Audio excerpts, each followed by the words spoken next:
മൂന്നാം ദേവാലയം എന്നറിയപ്പെടുന്ന ഇസ്രയേലിൻ്റെ പുതിയ ദേവാലയത്തിനായുള്ള പദ്ധതി വളരെ ചർച്ച ചെയ്യപ്പെടുന്നതും സങ്കീർണവുമായ വിഷയമാണ്. ദേവാലയത്തിൻ്റെ രൂപകൽപ്പന, സ്ഥാനം, പ്രാധാന്യം എന്നിവയ്ക്ക് വിവിധ വ്യാഖ്യാനങ്ങളും ദർശനങ്ങളുമുണ്ട്.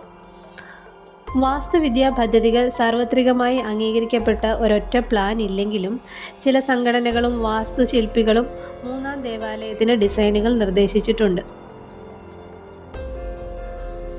Temple mount location, holy of holies, യാഗങ്ങൾക്കുള്ള ബലിപീഠം തുടങ്ങിയ ഒന്നും രണ്ടും ക്ഷേത്രങ്ങളിൽ നിന്നുള്ള ഘടകങ്ങൾ ഈ ഡിസൈനുകളിൽ പലപ്പോഴും ഉൾപ്പെടുത്തിയിട്ടുണ്ട്. സ്ഥാനവും ലേഔട്ടും ജെറുസലേമിലെ ടെമ്പിൾ മൗണ്ട് ആണ് മൂന്നാമത്തെ ദേവാലയത്തിന് ഏറ്റവും ഇഷ്ടപ്പെട്ട സ്ഥലം. എന്നിരുന്നാലും ഈ സൈറ്റ് നിലവിൽ ഡോം ഓഫ് ദി റോക്കും അൽ അക്സ മസ്ജിദും കൈവശപ്പെടുത്തിയിരിക്കുന്നു. ഇത് കാര്യമായ വെല്ലുവിളികളും വിവാദങ്ങളും അവതരിപ്പിക്കുന്നു.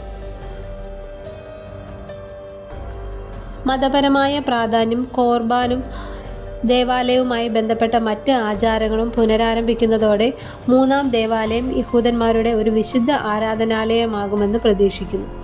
എന്നിരുന്നാലും യഹൂദ മതത്തിനുള്ളിൽ ദേവാലയത്തിൻ്റെ പ്രാധാന്യം, ബലിയർപ്പണങ്ങളുടെ പങ്ക്, അതിൻ്റെ നിർമ്മാണത്തിൻ്റെ സമയം എന്നിവയെക്കുറിച്ച് വ്യത്യസ്ത അഭിപ്രായങ്ങളുണ്ട്. ടെമ്പിൾ മൗണ്ട് വളരെ വിവാദപരമായ സ്ഥലമാണ്. അവിടെ ഒരു ജൂത ക്ഷേത്രം പണിയാനുള്ള ഏതൊരു ശ്രമവും മറ്റ് മുസ്ലിങ്ങളിൽ നിന്നുള്ള അന്താരാഷ്ട്ര സമൂഹത്തിൽ നിന്നും കാര്യമായ എതിർപ്പിന് കാരണമാകും. ദേവാലയത്തിൻ്റെ പ്രാധാന്യം, ബലിയർപ്പണങ്ങളുടെ പങ്ക്, അതിൻ്റെ നിർമ്മാണ സമയം എന്നിവയെക്കുറിച്ച് യഹൂദ മതത്തിനുള്ളിൽ വ്യത്യസ്ത അഭിപ്രായങ്ങളുണ്ട്. പുരാവസ്തു പ്രാധാന്യത്തിൻ്റെ ഒന്നിലധികം പാളികളുള്ള ടെമ്പിൾ മൗണ്ടിന് സമ്പന്നവും സങ്കീർണവുമായ ചരിത്രമുണ്ട്. ചുരുക്കത്തിൽ, മൂന്നാം ദേവാലയത്തിന് വിവിധ പദ്ധതികളും ദർശനങ്ങളും ഉണ്ടെങ്കിലും അതിൻ്റെ നിർമ്മാണം കാര്യമായ വെല്ലുവിളികളും വിവാദങ്ങളും അഭിമുഖീകരിക്കുന്നു. ദേവാലയം പണിയാനുള്ള ഏതൊരു ശ്രമവും സങ്കീർണമായ ചരിത്രപരവും പുരാവസ്തുശാസ്ത്രപരവും മതപരവുമായ ഘടകങ്ങളെ സൂക്ഷ്മമായി പരിഗണിക്കേണ്ടതുണ്ട്. നമ്മൾ പുരാതന ഇസ്രയേലിൻ്റെ ആദ്യത്തെ ദേവാലയത്തെക്കുറിച്ച് ചിന്തിക്കുകയാണെങ്കിൽ സോളമൻ്റെ കാലത്ത് പണിയെ കഴിപ്പിച്ച ഒരു ദേവാലയമാണ് പഴയ ഇസ്രയേൽ ദേവാലയം. യെരുശലേമിലെ മോറിയ പർവ്വതത്തിൽ തൻ്റെ മകൻ ഇസഹാക്കിനെ ബലിയർപ്പിക്കാൻ അബ്രഹാമിന് നിർദ്ദേശം നൽകിയ സ്ഥലത്താണ് ദേവാലയം നിർമ്മിച്ചത്. ഇത് ഉൽപ്പത്തി 22:2 കാണാൻ സാധിക്കും. ദേവാലയ സമുച്ചയത്തിന് 500 മുഴം നീളവും 500 മുഴം വീതിയും 100 മുഴം ഉയരവും ഉണ്ടായിരുന്നു. ദേവാലയത്തിന് 2 നടുമുറ്റങ്ങൾ ഉണ്ടായിരുന്നു. ഇത് പണി കഴിപ്പിച്ചത് ചുണ്ണാമ്പ് കല്ല്, ദേവദാരു, സ്വർണം, വെള്ളി, വെങ്കലം എന്നിവ ഉപയോഗിച്ചാണ്. ദേവാലയത്തിന് 60 മുഴം നീളവും 20 മുഴം വീതിയും 30 മുഴം ഉയരവും ഉണ്ടായിരുന്നു. ഇതിന് ഒലിവ് മരം കൊണ്ട് നിർമ്മിച്ച 2 വാതിലുകൾ ഉണ്ടായിരുന്നു. ഓരോന്നിനും 10 മുഴം ഉയരവും 5 മുഴം വീതിയും ആയിരുന്നു. ഈ ദേവാലയത്തിൻ്റേത് ഇടുങ്ങിയ ജാലകങ്ങളായിരുന്നു. അത് വായു സഞ്ചാരത്തിനും വെളിച്ചത്തിനും സാധ്യതയുള്ളവയായിരുന്നു. ഏറ്റവും അകത്തെ വിശുദ്ധ മന്ദിരം ഹോളി ഓഫ് ഹോളീസ് എന്നറിയപ്പെടുന്നു. ഇതിന് 20 മുഴം നീളവും 20 മുഴം വീതിയും 20 മുഴം ഉയരവുമായിരുന്നു. ഹോളി ഓഫ് ഹോളീസിനുള്ളിൽ ഉടമ്പടിയുടെ പെട്ടകം സൂക്ഷിച്ചിരുന്നു. 10 കൽപ്പനകൾ അടങ്ങിയ ഒരു സ്വർണം പൊതിഞ്ഞ തടിപ്പെട്ടകമായിരുന്നു ഇത്. ഇത് നമുക്ക് പുറപ്പാട് പുസ്തകം 25:10 മുതൽ 22 വരെയുള്ള വാക്യങ്ങളിൽ കാണുവാൻ സാധിക്കും. ഒലിവ് മരം കൊണ്ട് നിർമ്മിച്ചതും സ്വർണം പൊതിഞ്ഞതുമായ 2 വലിയ കെരൂബുകൾ പെട്ടകത്തിന് കാവൽ നിൽക്കുന്നു.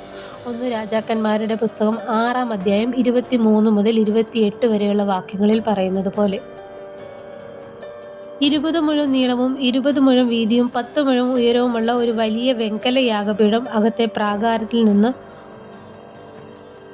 ദേവദാരു കൊണ്ട് നിർമ്മിച്ചതും സ്വർണം പൊതിഞ്ഞതുമായ ഒരു മേശയും അവിടെ ഉണ്ടായിരുന്നു. 7 ശാഖകളുള്ള സ്വർണം കൊണ്ട് നിർമ്മിച്ച ഒരു മെനോറ ദേവാലയ കെട്ടിടത്തിൽ നിലകൊള്ളുന്നു.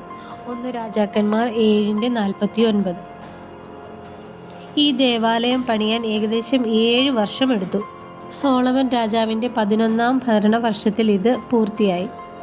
യാഗങ്ങളും സംഗീതവും ഉൾപ്പെടെയുള്ള മഹത്തായ ചടങ്ങുകളോടെ ദേവാലയം ദൈവത്തിന് സമർപ്പിച്ചു. 1 രാജാക്കന്മാരുടെ പുസ്തകം 8-ാം അധ്യായം 1 മുതൽ 66 വരെയുള്ള വാക്യങ്ങളിൽ ഇവ നമുക്ക് കാണുവാൻ സാധിക്കും.